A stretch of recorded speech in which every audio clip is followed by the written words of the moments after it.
இன்னைக்கு வந்து நான் பாம்பேயில் நடந்த இப்போ ரீசெண்டாக நடந்த ஒரு இன்சிடென்ட் பற்றி பேச போகிறேன். வாங்க வீடியோக்குள்ளே போகலாம். அதாவது தானே அப்படிங்கிற டிஸ்ட்ரிக்டில் வந்து மீரா ரோடு அப்படிங்கிற ஏரியாவில் வந்து ஒரு ரெசிடென்ஷியல் சொசைட்டி இருக்குது. அங்கே என்ன ஆகிருக்குன்னா வந்து ஒரு 3 பேர் இருக்கிற ஒரு கார் எஸ்யூவி வந்து என்ன பண்ணியிருக்குன்னா அங்கே அந்த சொசைட்டி இருக்கு இல்லையா, அதுக்குள்ளே பூந்துருக்கு. அங்கே இருக்கிற கார்ட்ஸ் எல்லாம் வந்து நிறைய பேர் இருந்திருக்காங்க.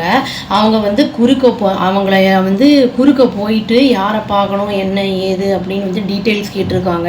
யூஸ்வலாக நம்ம பார்த்தோம்னா அப்பார்ட்மெண்ட்ஸில் எல்லாத்துலேயுமே செக்யூரிட்டிஸ் இருந்தாங்கன்னா யாரை பார்க்கணும் என்ன ஏதுன்னு கேட்டு டைம் போட்டு நம்ம சைனெல்லாம் போட்டு தான் உள்ளேயே விடுவாங்க. ஏன்னா எந்த நோக்கத்துக்காக வராங்க, யாரை பார்க்க வராங்க எதுவுமே அவங்களுக்கு தெரியாதப்போ அப்படியே அவங்க வந்து உள்ளே விட்டுற மாட்டாங்க. இந்த மாதிரி வந்து செக்யூரிட்டி கார்டை வந்து என்ன கேட்ட உடனே வந்து இவங்க என்ன பண்ணியிருக்காங்கன்னா பயங்கரமாக தேவையில்லாமல் ஃபைட்டெல்லாம் பண்ணியிருக்காங்க. அப்புறம் வந்து பயங்கரமாக ஏதோ திட்டியிருக்காங்க, பேசியிருக்காங்க. அதாவது நியூஸில் வந்து அவங்க என்ன சொல்கிறாங்கன்னா அவங்களுக்கே இனி கிளாரிட்டி அந்த அளவுக்கு இல்லை. பட் அவங்க என்ன சொல்கிறாங்கன்னா இவங்க ரிச் அண்ட் பவர்ஃபுல்லாக பாம்பேயில் இருக்கிற ஆளுங்களாக தான் இருப்பாங்க அப்படின்னு சொல்கிறாங்க. டிரைவர் வந்து பயங்கரமாக ட்ரிங்க்ஸ் பண்ணியிருந்தார், ஆல்கஹால் வந்து கன்சியூம் பண்ணியிருந்தார் அப்படின்னு வந்து சொன்னாங்க. அதாவது வந்து இவங்க வந்து என்ன ஏது அப்படின்னு கேட்குறதுக்குள்ளேயே வந்து அவன் வந்து என்ன பண்ணியிருக்காங்கன்னா அவங்க மேலே போய் மோதி இருக்கான். அப்படி வந்து மோதினதுனால வந்து நிறைய கார்ட்ஸுக்கு வந்து அடிபட்டிருக்கு.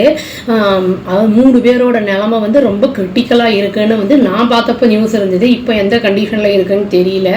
அப்புறம் வந்து திரும்பி என்ன பண்ணியிருக்கான்னா அந்த டிரைவர் ரிவர்ஸில் வந்து திரும்பி வந்து அவங்கள மோதி இருக்கான். அதாவது வந்து இவன் வந்து அவங்க சொல்கிற எதையுமே இவன் காதலியே வாங்குற மாதிரியே இல்லை. இது வந்து ஒரு அத்துமீறல் அப்படின்னு சொல்லலாம். இதை அந்த டிரைவர் வந்து மது போதையில் இருந்தான், அதனால தான் கண்ணா பின்னான்னு வந்து வண்டியை ஓட்டியிருக்கான் அப்படிங்கிற மாதிரிலாம் சொன்னாங்க நியூஸில். அது மீதி 2 பேர் இருந்தாங்க. அவங்க வந்து காஷிஷ் குப்தா, இன்னொருத்தன் பேர் வந்து அக்ஷித் குப்தான்னு ஏதோ பேர் போட்டிருந்தாங்க நியூஸில். 3 பேருமே வந்து அப்காண்ட் ஆகிட்டாங்க. போலீஸ் வந்து அவங்கள வந்து இப்போ தேடிக்கிட்டு இருக்காங்க. அவங்க இன்வெஸ்டிகேட் பண்ணிவிட்டு அவங்கக்கிட்ட ஸ்டேட்மெண்ட் வாங்கினா தான் என்ன தெரியும், என்ன யாரை பார்க்க வந்தாங்க, என்ன நோக்கத்துக்காக அங்கே வந்தாங்க அப்படிங்கிறது எல்லாமே அப்போ தான் தெரிய வரும்.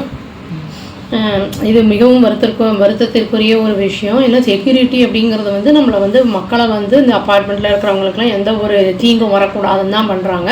அவங்களையே வந்து இதை மாதிரி பண்ணுறாங்கன்னா எந்த தைரியத்தில் இப்படிலாம் பண்ணுறாங்க. அதாவது வந்து அந்த ட்ரிங்க்ஸ் பண்ணியிருக்கும்போது அவங்களுக்கு அவங்க என்ன பண்ணுறாங்கன்னு அவங்களுக்கே தெரியறதில்லை. இதுக்கு நான் வந்து ஒரு வீடியோவே போட்டிருக்கேன், கான்சிக்வன்சஸ் ஆஃப் அடிக்ஷன்ஸ் அப்படின்னு சொல்லிட்டு அதை ஐ கார்டு கொடுக்குறாங்க. இதனால் வந்து என்னென்ன விளைவுகள்லாம் வருது அப்படிங்கிறது வந்து அதில் நான் சொல்லியிருப்பேன். அவன் என்ன ஏதுன்னு மேலே வந்து அவங்க இன்வெஸ்டிகேட் பண்ணும்போது தான் தெரிய வரும். அவ்வளோதாங்க. Thank you. Please do like, share and subscribe our channel and click the all option and tap the bell icon. Thank you.